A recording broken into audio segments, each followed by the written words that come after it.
ओम नमः शिवाय। जय श्री हरि हर हर महादेव। प्रिय भक्तगणों, आज आषाढ़ माह कृष्ण पक्ष की अमावस्या तिथि है और आज आषाढ़ी अमावस्या का व्रत है, जिसे सुख अमावस्या या हल्हारणी अमावस्या भी कहते हैं। आज के दिन भगवान विष्णु तथा शिव जी की पूजा अर्चना की जाती है। अमावस्या का दिन हिंदू धर्म में धार्मिक और आध्यात्मिक रूप से बहुत महत्वपूर्ण है। यह दिन पितरों को समर्पित है और इस दिन पितरों की आत्मा की शांति के लिए तर्पण और पिंडदान किया जाता है। अमावस्या के दिन पवित्र नदियों में स्नान करना, दान करना और उपवास करना भी शुभ माना जाता है। यह व्रत सुख, सौभाग्य एवं संतान को देने वाला होता है। तो आज मैं सुना रही हूँ आषाढ़ी अमावस्या की बड़ी ही दुर्लभ व्रत कथाएं। किंतु एक बात का विशेष ध्यान रखिएगा कि इन कथाओं को पूरा सुनने से ही सभी मनोकामनाएं पूर्ण होती हैं। कथाओं को आधा अधूरा सुनने से पूर्ण फल प्राप्त नहीं होता। तो आइए शंकर पार्वती जी का ध्यान करते हुए बड़ी श्रद्धा तथा प्रसन्न चित्त मन से इन कथाओं को सुनते हैं। पौराणिक कथा के अनुसार एक गांव में सास और बहू अकेले रहते थे और उसका बेटा विदेश में कमाने के लिए गया था। सास और बहू बहुत अच्छे से रहते थे। दोनों एक दूसरे की देखभाल करते थे। एक दिन बहू ने खाना नहीं खाया, तो सास ने बहू से पूछा कि आज तुमने खाना क्यों नहीं खाया। तब बहू ने कहा, सासू माँ, आज मेरा अमावस्या का व्रत है, इसीलिए मैंने खाना नहीं खाया। तब सासू ने कहा कि बहू, यह व्रत क्या होता है और यह व्रत करने से क्या फल मिलता है, मुझे भी समझाओ। तब बहू ने कहा कि सासू माँ, अमावस्या का व्रत करने से बहुत पुण्य मिलता है। घर में अन्न धन बना रहता है, सुख शांति रहती है तथा अटल सुहाग मिलता है और पुत्र प्राप्ति होती है। इस व्रत में प्रत्येक वर्ष अलग अलग खाना खाया जाता है और विष्णु भगवान के मंदिर में चढ़ावा चढ़ाया जाता है और फिर किसी ब्राह्मण को दान दिया जाता है। इस व्रत में पहले साल शक्कर, घी और चावल से बना खाना खाया जाता है। पहले साल पूर्ण व्रत होने के बाद 1.25 किलो चावल और 1 कटोरी घी तथा 1 कटोरी शक्कर का दान किसी ब्राह्मण को दान दिया जाता है। दूसरे साल जौ, घी और शक्कर से बना खाना खाया जाता है। जब दूसरे साल व्रत पूर्ण हो जाए तो 1 किलो जौ, 1 कटोरी घी तथा 1 कटोरी शक्कर किसी मंदिर में या फिर किसी ब्राह्मण को दान देना होता है। तीसरे साल गुड़, तिल और घी से बने व्यंजन खाने चाहिए। जब तीसरे साल व्रत पूर्ण हो जाए तो आधा किलो तिल, गुड़ तथा 1 कटोरी घी किसी मंदिर में चढ़ाया जाए या फिर किसी ब्राह्मण को दान दिया जाता है। इसे ही 3 पनौती अमावस्या कहा जाता है। फिर बहू ने कहा, इस व्रत का अगर संकल्प लेते हैं तो इसे पूरा करना जरूरी होता है। अगर पूरा नहीं कर सकते हैं तो सास बहू में झगड़ा और घर में अशांति आती है। प्रिय भक्तगणों, तब सासू ने कहा कि बहू, मेरी तो उम्र हो गई है, लेकिन तुम यह व्रत करो। बहू यह व्रत का आरंभ करती है। लेकिन एक दिन बहू ने किसी के कहने पर गेहूं से बनी रोटी खा ली और अमावस्या माता इस बात से नाराज हो गई। जो सास और बहू बहुत ही प्यार से रहती थी, इन दोनों में झगड़े होने लगे। सभी गांव वाले भी हैरान हो गए कि यह सब क्या हो रहा है। सास अपनी बहू को कहने लगी, तुम जब से हमारे घर में बहू बनके आई हो तब से हमारे घर की लक्ष्मी चली गई है। तुम हमारे लिए शुभ नहीं हो। तब बहू ने कहा, आपके घर की लक्ष्मी चली गई है तो कहाँ मिलेंगी? मुझे बताइए, मैं लक्ष्मी को लेकर आऊंगी। तब सासू ने कहा कि लक्ष्मी तुमको समुद्र के बीच में भगवान विष्णु के पैर दबाते हुए मिलेगी। तब बहू यह कहकर चली जाती है कि जब तक मैं लक्ष्मी को लेकर नहीं आऊंगी तब तक इस घर में पैर नहीं रखूंगी। इतना कहकर बहू लक्ष्मी जी की खोज में निकल जाती है। जब बहू लक्ष्मी को खोजने के लिए निकलती है तब उसे बीच रास्ते में एक गाय माता मिलती है। वह बहू से पूछती है, आप कहाँ जा रही हैं? तब बहू ने कहा है, माता, मेरी सासू माँ मुझसे कहती है कि मेरे आने से उनके घर में अन्न धन की कमी हो गई है और उनके घर की लक्ष्मी चली गई है, तो मैं लक्ष्मी को लेने जा रही हूँ। तब गाय माता ने कहा है, बेटी, अगर तुम जा ही रही हो तो भगवान से मेरे बारे में पूछ लेना। तब बहू बोली, ठीक है। गाय माता, बताओ, मैं आपके बारे में क्या पूछूंगी? तब गाय माता बोली कि मेरा जब भी बछड़ा होता है वह मर जाता है, जिंदा नहीं रहता। तुम भगवान से पूछ लेना कि मेरे साथ ऐसा क्यों हो रहा है। मैंने ऐसे कौन से कर्म किए हैं? तब बहू बोली, गाय माता, मैं आपके बारे में जरूर पूछ लूंगी। यह कहकर बहू आगे बढ़ती है। जब आगे बढ़ती है तो बहू को एक घोड़ी मिलती है जिसके गले में घंटी बंधी हुई है। घोड़ी ने भी कहा, बेटी, तुम मेरे दुख का निवारण भी भगवान से पूछ लेना। तब बहू ने कहा, जरूर पूछ लूंगी। यह कहकर बहू आगे बढ़ती है। आगे जाते ही बहू को एक अंधा और बहरा बुजुर्ग मिलता है। वह भी बहू से अपनी समस्या भगवान से पूछने के लिए कहता है। तब बहू उसकी समस्या भी भगवान से पूछने का कहकर आगे बढ़ती है। आगे जाते ही बहू को एक बूढ़ी औरत मिलती है जो हाथ पैर से अपाहिज होती है। वह भी बहू से अपनी समस्या भगवान को पूछने के लिए कहती है। तब बहू उसके समस्या को भी पूछने के लिए तैयार हो जाती है और आगे बढ़ती है। आगे जाते ही बहू थक जाती है और एक आम के पेड़ के नीचे बैठ जाती है। तब आम का पेड़ खुश होकर बहू से पूछता है, बेटी, तुम कहाँ से आई और कहाँ जा रही हो? तो तब बहू बताती है कि वह लक्ष्मी को लेने जा रही है। तब पेड़ भी अपनी समस्या भगवान को पूछने के लिए कहता है कि मेरे पेड़ पर लगे आम खट्टे ही क्यों रह जाते हैं। इस बारे में भगवान को जरूर पूछना। तब बहू उसकी समस्या लेकर आगे बढ़ती है। आगे जाते ही बहू को एक तलाई मिलती है। वह भी बहू को बताती है कि तुम भगवान से पूछना कि मेरे तलाई का पानी इतना मैला क्यों है, कोई भी इससे नहीं पीता। तब बहू कहती है, हे ताल माता, मैं जरूर पूछ लूंगी, और कहकर आगे बढ़ती है। बहुत दिन जंगल में चलते चलते बहुत थक जाती है।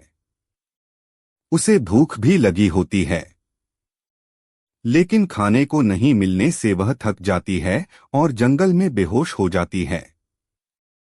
उसी समय भगवान विष्णु और माता लक्ष्मी वहां विचरण करते हुए आते हैं। तब माता लक्ष्मी विष्णु जी से कहती हैं, हे नाथ, यह आपकी बहुत बड़ी भक्त है, आप इसके दुखों का निवारण करो। तब भगवान विष्णु कहते हैं कि इस संसार में बहुत जीव दुखी हैं, सभी अपने अपने कर्मों का फल भोग रहे हैं। किस किस के दुख का निवारण मैं करूं? तब माता लक्ष्मी ने विष्णु जी से विनती की और कहा, यह भूखी प्यासी है और इसे यहाँ अगर ऐसे ही छोड़ दिया जाए तो जंगली जानवर अपना शिकार बना लेंगे। माता लक्ष्मी की बात सुनकर भगवान विष्णु एक साधु का भेष धारण करते हैं और बहू के पास जाते हैं और होश में लाते हैं। बहू के होश आते ही साधु वेश में भगवान उससे पूछते हैं कि वह यहाँ क्यों आई है और कहाँ जा रही है। तब बहू पूरी बात बताती है। उसकी बात सुनकर भगवान विष्णु और माता लक्ष्मी प्रकट होते हैं। उसके साथ अमावस्या माता भी प्रकट होती हैं। बहू उनके चरणों में गिरकर वंदना करती है। अमावस्या माता बहू को कहती हैं कि बेटी, तूने मेरे व्रत को खंडित किया है, इसी की सजा मिली है तुम्हें, लेकिन अब मैं तुम्हें क्षमा करती हूँ और तुम घर जाओ। तुम्हारा घर अन्न धन से संपन्न होगा, तुम्हारा घर सुंदर महल में बदल जाएगा और तुम्हारी सभी मनोकामनाएं पूरी होंगी। यह सब होने के पश्चात बहू रास्ते में जो भी मिला उन सभी के दुखों का निवारण करने के लिए विनती करती है। तब भगवान विष्णु बोलते हैं कि गाय ने कभी अपना दूध किसी को नहीं पिलाया, उस वजह से उसके बछड़े जिंदा नहीं रहते। तुम उसका दूध पी लेना जिससे उसके बछड़े जिंदा रहने लगेंगे। घोड़ी पिछले जन्म में आटा पीसने वाली महिला थी। वह किसी को आटा पीसने नहीं देती थी, इसलिए उसके गले में चक्की के पाट बंधे हुए हैं। तुम उसके पाट खोल देना, वह बिल्कुल ठीक हो जाएगी। बुजुर्ग कभी भगवान के मंदिर नहीं गया और ना ही उसने कभी भगवान के भजन सुने। तुम उनको मंदिर ले जाना और दर्शन करवा देना, वह ठीक हो जाएगा। बुजुर्ग महिला जो थी उसने कभी भी अपनी जवानी में दान पुण्य नहीं किया, इसीलिए उसे यह सजा मिली है। तुम उससे दान करवा देना तो उसकी विकलांगता दूर हो जाएगी।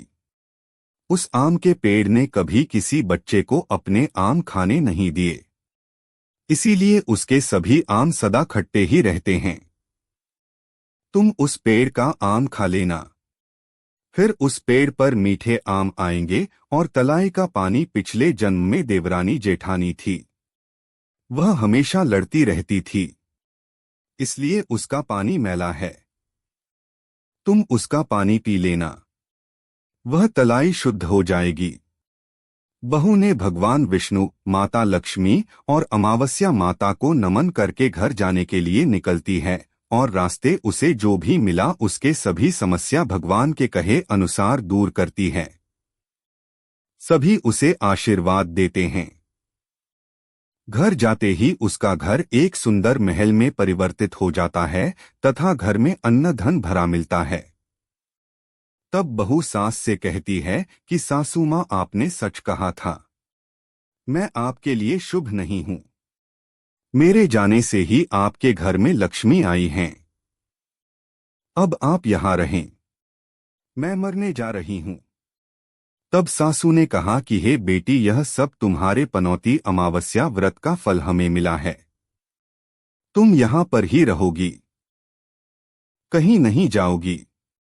और सास बहू इस तरह बहुत खुशी खुशी रहने लगे।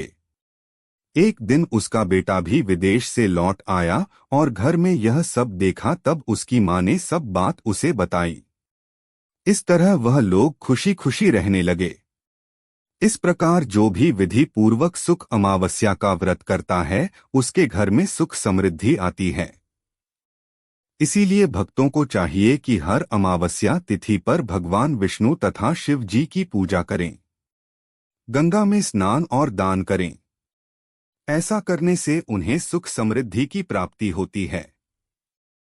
भगवान को तो केवल भक्तों के भाव ही प्रिय होते हैं। उन्हें बाहरी आवरण आडंबर ढकोसले की कोई जरूरत नहीं। वे तो अपने भक्तों के भक्ति से ही रीझ जाते हैं और उन्हें धन्यधान सौभाग्य से तृप्त कर देते हैं। तो एक बार प्रेम से बोलिए ओम नमः शिवाय। ओम नमो भगवते वासुदेवाय नमः। तो आइए सुनते हैं पितृदोष से मुक्ति दिलाने वाली पीपल देव की कथा।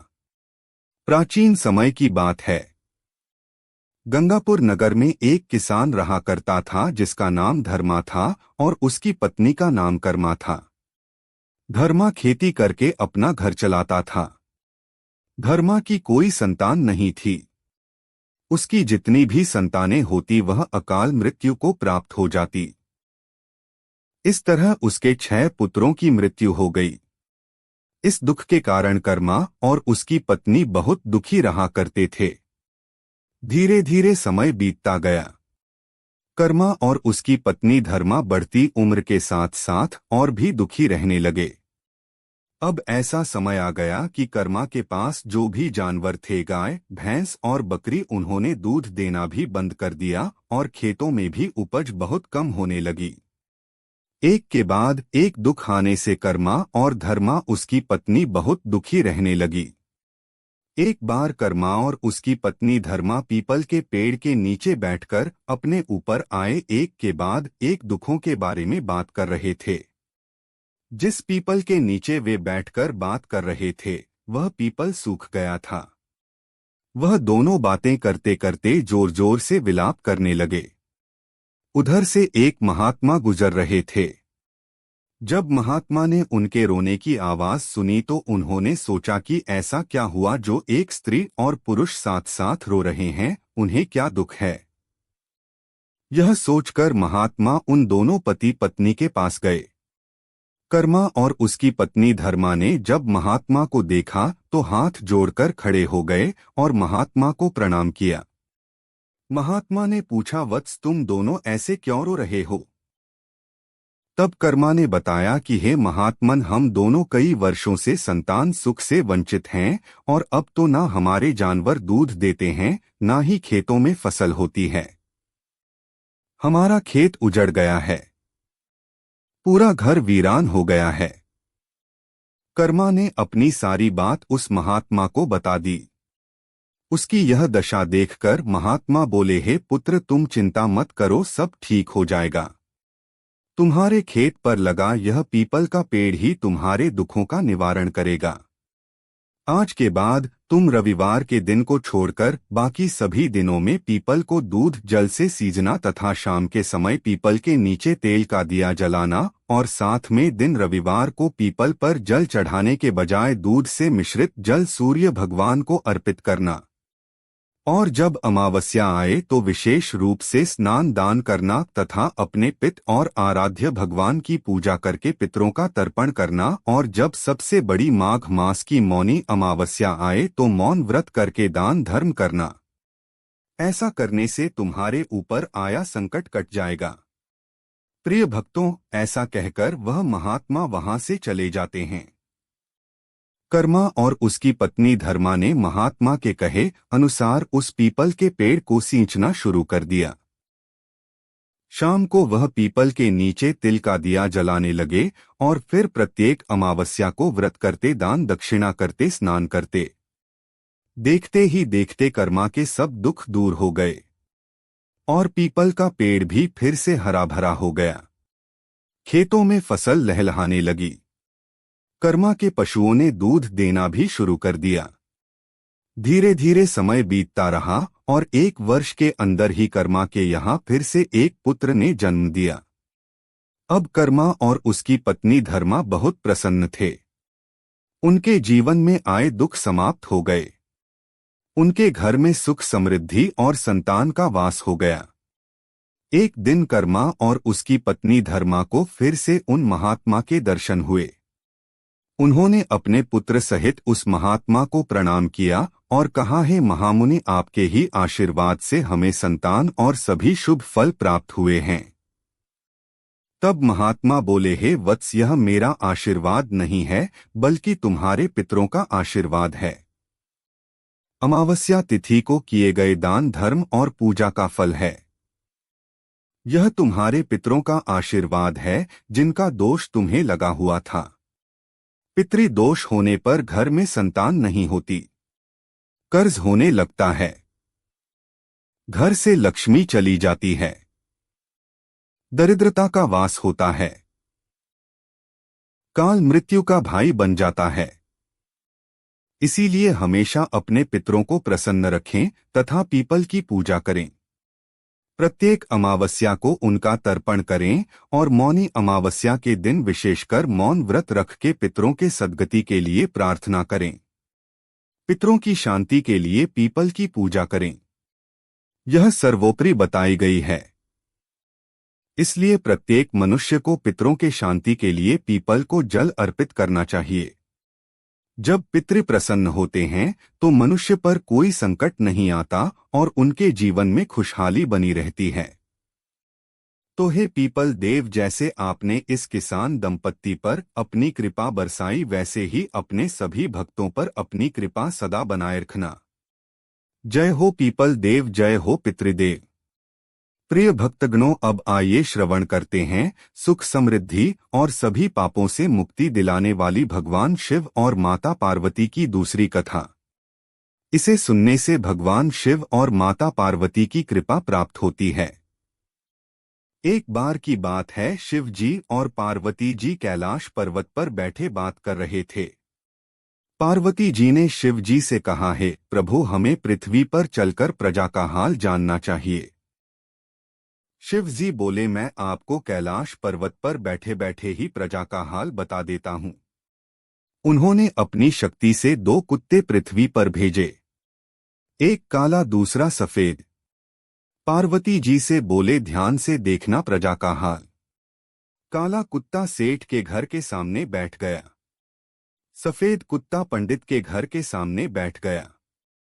दोनों कुत्ते उनके घर की रखवाली करते और जो उन्हें झूठा भोजन मिलता खाकर वहीं बैठे रहते। एक दिन दोनों आराम से बात करते हैं। सफेद कुत्ता कहता है कि तुम्हें भोजन में क्या मिलता है? वह बोला, मिलता तो झूठा भोजन है, लेकिन सेठ प्रेम से देता है। सफेद कुत्ता बोला, झूठा भोजन ही मुझे भी मिलता है।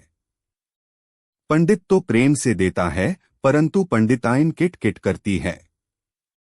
दोनों ने बात करी कि हम भोजन झूठा करके देखते हैं, फिर पता चले कि कौन कितना प्यार करता है। इस तरह श्रावण का महीना था। सेठ दुकान से जल्दी घर आ गए। आते ही सेठानी से बोले, मुझे भोजन परोस दो, सूर्यास्त से पहले खाना खाकर दुकान जाता हूं। सेठानी ने भोजन परोस कर रख दिया। सेठ हाथ धोने गए, पीछे से कुत्ते ने भोजन झूठा कर दिया। सेठ ने कहा, सेठानी मेरे लिए दूसरा भोजन परोस दो। यह भोजन इसे ही दे दो ताकि यह पेट भर खा सके। सेठानी ने वह भोजन कुत्ते के सामने रख दिया और सेठ जी के लिए दूसरा परोस दिया। सेठ भोजन करके अपने दुकान चला गया। दूसरी तरफ पंडित ने पंडिताइन से कहा, मुझे भोजन परोस दो। पंडिताइन थाल में भोजन लाई और रख दिया। पंडित हाथ धोने गया, पीछे से कुत्ते ने भोजन झूठा कर दिया। पंडितायन गुस्से में बोली, इस कुत्ते ने सारा भोजन झूठा कर दिया।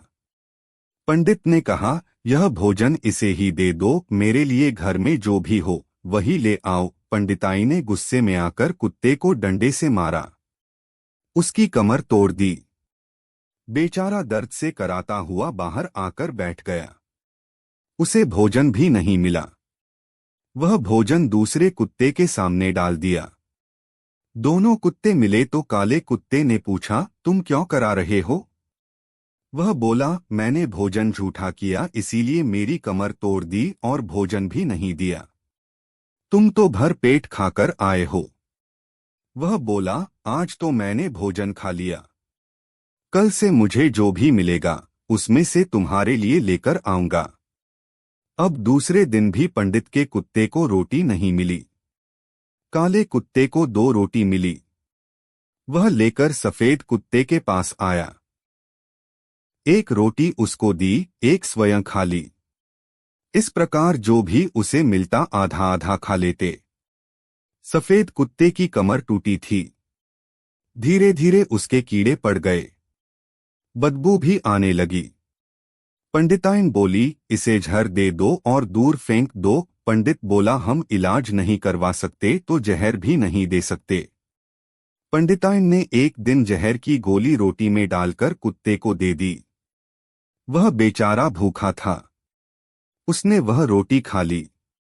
कुछ समय बाद वह मर गया। अपने साथी के बिछड़ने के गम में कुछ ही दिनों बाद सेठ का कुत्ता मर गया। सेठ अपनी सेठानी से कहता है, बेचारा कुत्ता बिना झोली का फकीर हमारे घर की रखवाली करता और जो देते खाकर बैठा रहता। अब उसके बिना घर सुना हो गया है। दूसरी ओर पंडिताइन कहती कि रोज यहाँ रोटी खाता मर गया तो अच्छा हुआ। कुछ समय बीतने के बाद सेठ के कुत्ते ने सेठानी के बेटे के रूप में जन्म लिया और पंडितायन के घर सफेद कुत्ते ने बेटे के रूप में जन्म लिया।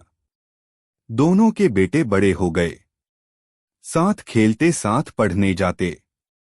सेठ के घर का नियम था कि वह श्रावण मास में बिना कथा कहानी सुने भोजन नहीं करते थे।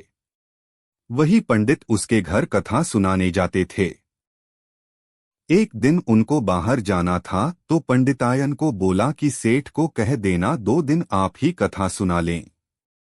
तब पंडित के बेटे ने कहा, मैं सुना देता हूं। वह उसके घर गया और उसको कथा सुनाई। उसकी सुनाई कथा उन्हें बहुत पसंद आई। सेठ उसे दक्षिणा देने लगे। उसने नहीं ली। सेठ ने कहा, कोई फल ही ले जाओ, तुम्हारे पिताजी खा लेंगे।